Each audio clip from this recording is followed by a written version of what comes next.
where are we? We're at the hospital. Could you write it any fucking smaller? Sally, where are we? We're at the St. Thomas Healthcare General. And we wrote, because they're painting anyway.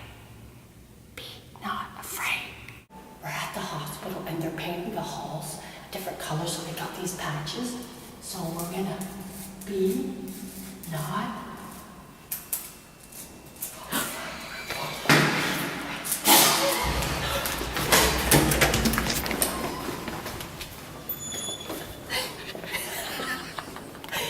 I didn't quite get the afraid in there. I'm gonna finish that. Be not afraid that I couldn't finish it earlier, but we're back to the same spot. Be not afraid. We're not. These are the walls that they're gonna paint. We've been leaving our mark. Someone alone.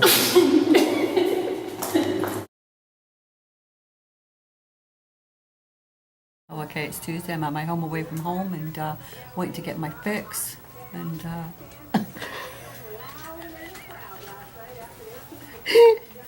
had my hair cut. Hair's thinning, but she made it look like it was going to be a little thicker, so hopefully that works, you know. I like it. Still got my curls. They never disappear. Always there. People who want curly hair and they go crazy trying to get curly hair. Me, I don't have to go crazy because I already am. So, yeah. What are we waiting for? I'm hot flash. Sweaty baby. What are we waiting for? We're waiting for the results of my blood work to come back, and then I can go and get my my chemo. Yes. Do we know the dose this week? Are we staying the same, or do we know? I think the same. That's a question I never asked. Oh my God, you didn't ask? No, I didn't ask. I should ask that. If they're staying the same, because if I feel good, then there's a chance that she was going to up it again. Oh.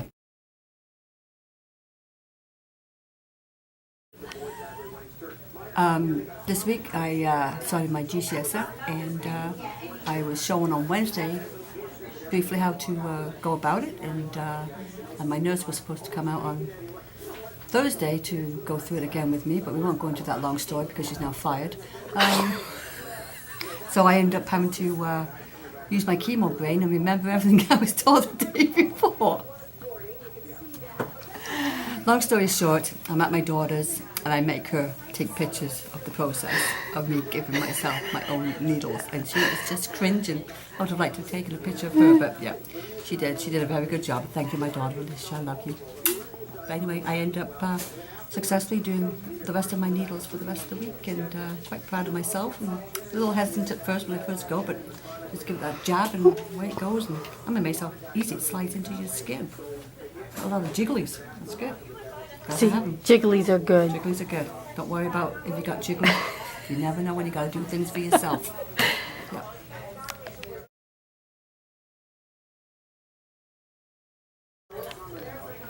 I shouldn't tell you this really in case somebody breaks into my house, but I'm going on a trip. Doesn't matter, there's nothing to steal because I'm taking all my worldly possessions with me. My iPad, my laptop, my iPhone, and my camera. Which you just all bought. Yeah, my cameras are gone elsewhere, so my other cameras are. Do you call your kids up and tell them that you're spending their inheritance every time you spend? Oh, they don't even know they had anything. They didn't know they had Not that anything. there was much, you said, but... It's my retirement, and it's, yeah, this is my retirement I now, love so it. Who knows?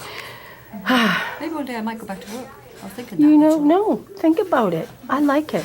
Yeah, Okay. My other girlfriends told me, wait till the summer's over, maybe September, maybe go back for a couple of hours a day. I like it. I even do that.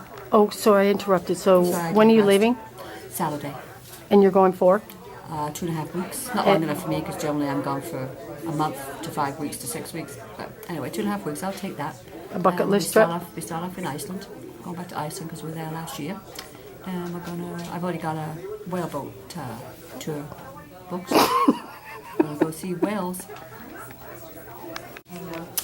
My dad is leaving Saturday too, so we're going to the airport by Robert Q first. He goes from Terminal 1, and I go from Terminal 3, I should say Mark and I go from Terminal 3. And so we're going off to Iceland, he's going off to jolly old London, England. He lives about a half an hour from the London Heathrow Airport, so it's not too bad to him. So, and he's going first class, so he'll have a good sleep. Well, after his aperitifs, but he'll do well. And we arrive in Iceland the next day on Sunday. So, and the other thing is, I'll be able to see my sister on the 20th, and we're going to stay at her place for 3 nights, and then we all go. The 3 of us will go to the Isle of Man for 3 nights, and she flies home from there, and we fly to the Shetland Islands, and then we stay overnight in Lerwick, and then we go and take an 8-seater plane back to the Faroe Isles, which is the island I was at last year, 3 kilometres wide, 5 kilometres long, 70 people, and 50,000 friggin' puffins. And I only saw 2 last year. Could you bring one back? I could try to bring one back. They are so cute. Aren't they the They're kind cutest? of like a penguin, but their beaks Smaller. are a little different. Yeah. They're smaller. Oh, I got a message.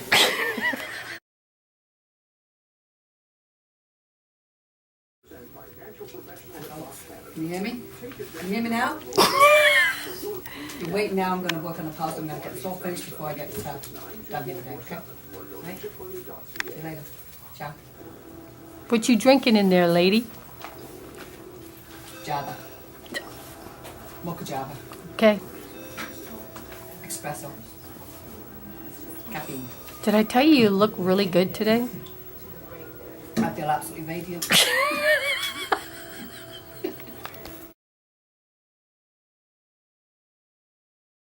July 4th, no dose.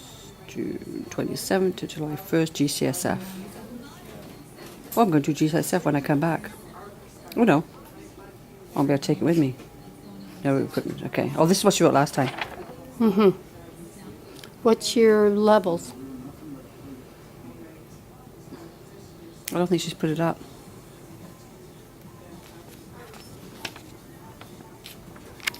Because of the GCSF needles, my blood levels are way up. They're up more than they've been in such a long time, so that's really good. So that obviously that is working. So, but my dose of my cisplatin and my capsaicin have remained the same, probably because of me going away Saturday. So it'll keep me at the normal keel where I'm not going to get overly sick. And then I'm suspecting when I come back and have my next chemo after I come back, which will be July 10th. Then I'm thinking it's going to go up by 10% at least. So hopefully my blood work then is still good. I'm not going to fret over it now because I won't be able to take the GCSF while I'm away because I have no place of refrigeration to keep it. It has to stay in the fridge. So that's how I'm going to be.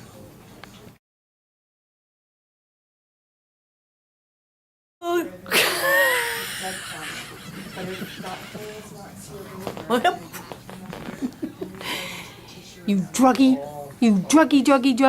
What you taking, woman? What you taking? Methamphetamines, or I could be taking bath salts and then they're going to eat your bloody face off.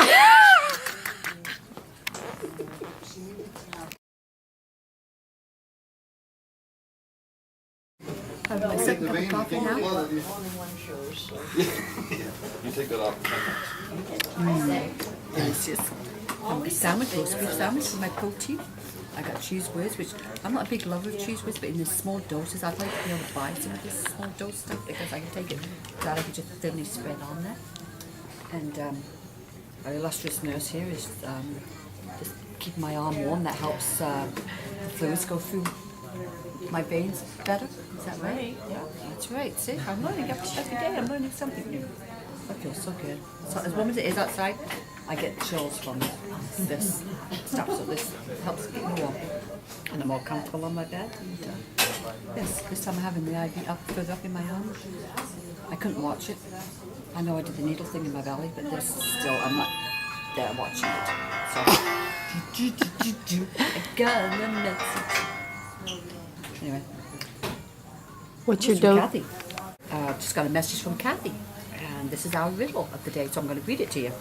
I am the only thing that always tells the truth. I show off everything that I see. I come in all shapes and sizes, so tell me, what must I be? What must I be? Something for us now to think about while we're here at chemo, which I would really like. Yeah, gives us something to do because we're here for such a long time, Yep. so average 5 to 6 hours, so yeah.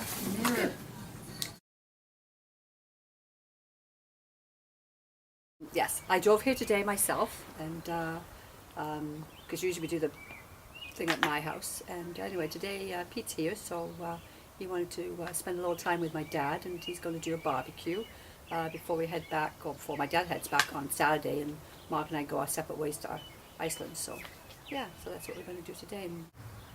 So the format for today is we want to talk about I hate to use the realities of death, but basically that's what it is, because out there is a fear factor of death, like what happens when we die, and even the general talking. People are afraid to talk about death, and they don't want to believe that death is a part of life, and it's a slow process from the day we're born. No one knows how long they have on this earth. So the main thing is, like I've always believed in, living life to the fullest, and that's what has always been my saying on everything. I tell people, live life to the fullest, do everything you want to do now, because you don't know what's around the corner. It doesn't have to be dying from disease or whatever. You can go out there tomorrow and get, hit over by a 18-wheeler and say, hello, bye-bye world, I'm gone. The different forms of death are the ones that are instantaneous, which I think are the hardest for family and friends, because they have no preparation, and I think it's so traumatic for those people, and my heart goes out to them people. What I've done for myself, just started to do, is because my little Miss Brooklyn turned 5 yesterday, and she was happy that I came there on the day, but she didn't realize that I'm there for chemo, because she has no idea what goes on with her nanny. She doesn't even realize that I'm sick until yesterday, and I haven't even talked about it with her mom into great details, but her mom is afraid of her knowing too much, and I can understand it. She has that fear factor too. She doesn't want to leave, or me to leave her. It's like too close for her, and she has a hard time dealing with death in the first place. So when I did my needles last week for the first time on my own, and it was at my daughter's, and there were some pictures that I wanted to get that I didn't get initially, like taking the syringe and whatever, and Brooklyn had come into the kitchen when Alicia was taking the picture of me. And Brooklyn's kind of looking at me, and I explained to her. I said, you know when you go to the doctor, and the doctor gives you a needle, I said, Nanny has to give her own needles. I said, this is to try and help keep you better. So she kind of looked and took it all in stride and everything else, and I put it away and everything else. Well, then yesterday I was there, and I just happened to mention that Nanny had been to the hospital today, and I said I had another needle there. I said, it's medicine. I said, to keep Nanny well. And then when I was leaving, out the blue, I'm giving her and her little friend hugs and kisses, and out the blue, and she said, Nanny, get better soon. She just turned 5. It just like melted my heart, like how much she really takes in and understands. And I think because we have such a connection, I don't want to lose that, and I want the reality. I'm sitting in my yellow chair here because yellow and purple are my favorite colors, so coincidentally I bought my favorite color, straw. I wonder where these came from. There's a whole bunch of things that came to my house, a little over a week ago, and my flowers are still going, and yes, thank you very much, ladies, all over again, and maybe gentlemen. So my belief in life has always been that it's a storybook, and storybooks do come to an end, and in storybooks is the beginnings and the middles and the endings, and it's full of emotions and different textures, and surround different events in people's lives. When people write a storybook, maybe they're writing part of their own life, or fiction and non-fiction. There's some realities in there, and when people get old and they regress back to the younger years, that's their cycle. So or their circle. So I've always believed in the circle of life, and so if there's a circle of life, there is no end to life. So why are we afraid? Why are we afraid to die? Why are people afraid to witness it, or to have that fear factor of life ending? Because it can't. If there's a circle to life, it can't end. So when you go back to that regression phase there, which basically maybe I am in that regression phase. I just don't realize it myself. Maybe nobody's going to tell me, but I'm living my life, and I know my life is a storybook, and I know it's going to come to an end as far as this side, because when I cross the line and I go the other side, I'm starting a whole new life. So am I going to start off as a baby again? Which I believe I will. So that's my circle complete, and I don't call it the death door or you know, walking up to the pearly gates or whatever, I call it the portal. And I've always called it the portal of life. And I'm going to walk through that portal and begin my new life. And when someone does pass over, I think they'd like to be remembered in some way. I said, because, you know, why should their life end when it's not really ended? Why should it end in this one, in the people's hearts and stuff? So celebrate life. Like for me, I'd like my birthday celebrated. So in different ways, whether it be, you know, actually on my day or as closest to the day that I was born, even, like, you know, you choose whichever way you want to do it. So so like for me, I like my Guinness. So celebrate my life with a Guinness. My dad, Alan, they always used to be with the Charlotte Cheevers Regal. And until I found the kids were watering the bottle down. Yeah. Wasn't a mistake because I learned from it. I caught them. That's another story. But yeah, so celebrate that person in the things that you remember them the most by, or what they would want you to remember by. And that's something you could talk about ahead of time. Even now, even before any diagnosis or anything, because remember, you don't know what's around the corner. So do that. So and as I'm saying that, I'm thinking about a friend of Rue's that she has talked about, and she has a little boy. Not quite sure what age he was, but his birthday's coming up on June 19th, and he would be 28 years old. And the reason for him being on this earth, you know, as hard as it is, he was here for a reason, and it was to teach his mom about life. Whatever the issues or whatever, I don't know, because I don't know this lady, but there's meaning to life. We all have something to give. It doesn't matter how small it might be, and for as long as we are here, no matter what age it is that when you die, but especially I find in children, when children meet an early demise, there's significant reason there for that child being here, and as sad as it may be at the time, you can reflect back on those reasons and everything that you learn from that child that keeps you going, that keeps the meaning of life in your terms going, and celebrate that child in the best way you can. And so I would like to say to Robbie, happy birthday, Robbie. Happy travels wherever you are. And you keep touching your mom in many ways that you don't even know. And I'm sure you feel them, and she's going to feel them. And little things in her house that, you know, maybe something, the tap going or a light flicker or something like that. I bet that's you.